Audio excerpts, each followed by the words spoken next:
একজন লেখকের পাশাপাশি কন্টেন্ট ক্রিয়েটরও বটে। তার বই তাম্রলিপি থেকে প্রকাশ পেয়েছে, নাম শূন্য মস্তিষ্ক।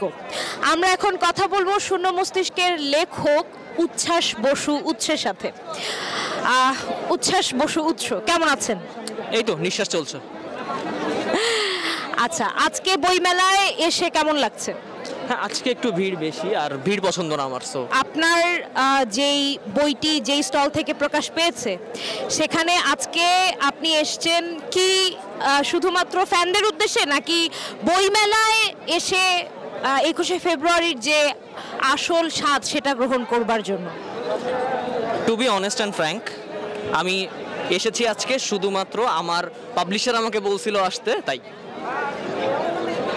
আচ্ছা, অনেস্ট অ্যান্সার। আচ্ছা, আপনাকে আপনার বই নিয়ে কিছু কোয়েশ্চেন করতে চাই।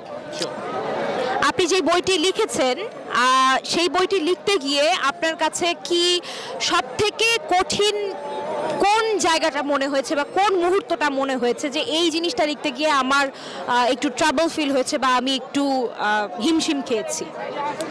প্রথম কথা, যখন আমি বইয়ের কনসেপ্টটা ডিসাইড করি যে আমি এই কনসেপ্টের উপরে লিখব, এবার এই কনসেপ্টের সাথে যে টপিকগুলো যাওয়া উচিত, এই টপিক সিলেকশন করতে গিয়ে আমাকে একটু কষ্ট করতে হয়েছে যে কোন কোন টপিক এখানে ইনক্লুড করা উচিত। একবার আমি যখন ওই টপিকগুলো সিলেক্ট করে ফেলেছি, মানে ইন্ডেক্সটা পার্ট বাই পার্ট সাজিয়ে ফেলেছি, সাজাতে আমার সময় লেগেছে প্রায় অনেক দিন। বাট একবার সাজানোর পর জিনিসটা আমার কাছে ইজি হয়ে গেছে, কারণ এই যে টার্মগুলো নিয়ে আমি কাজ করেছি, এই টার্মগুলো তো আমার ইনভেন্টেড টার্ম না, এগুলো সবই সাইকোলজিক্যাল টার্ম, যেগুলো গুগল বিভিন্ন আর্টিকেলে অ্যাভেলেবল। সো একবার টার্মগুলো ঠিক করার পর সেগুলো আমার গুগল থেকে আর্টিকেলে, বিভিন্ন রকম আর্টিকেল থেকে সংগ্রহ করে ইনক্লুড করতে তখন জিনিসটা সোজা হয়ে গেছে। বাট সবচেয়ে বেশি আমার কষ্ট হয়েছে ওই কী কী টার্ম আমি ইনক্লুড করবো এটা নিয়ে। আচ্ছা, আপনার বইটি মূলত কি নিয়ে লেখা?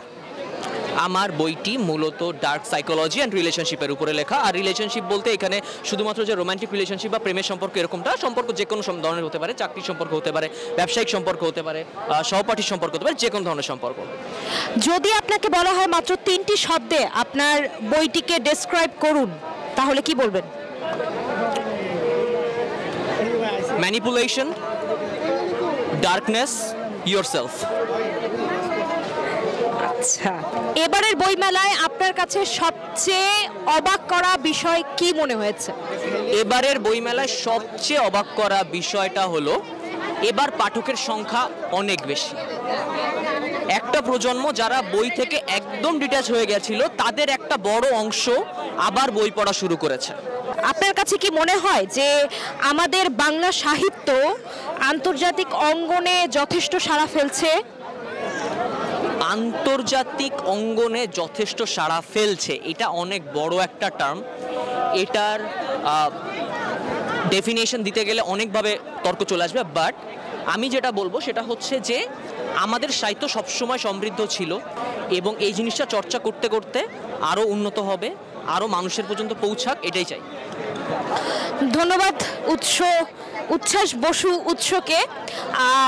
তার ফেসবুক এবং সব কিছু মিলিয়ে প্রায় 7 থেকে 8 লাখ ফলোয়ার্স রয়েছে, এবং তিনি এবারই প্রথম বইমেলায় বই লিখেছেন। শুভকামনা রইল তার জন্য, এবং অসংখ্য ধন্যবাদ।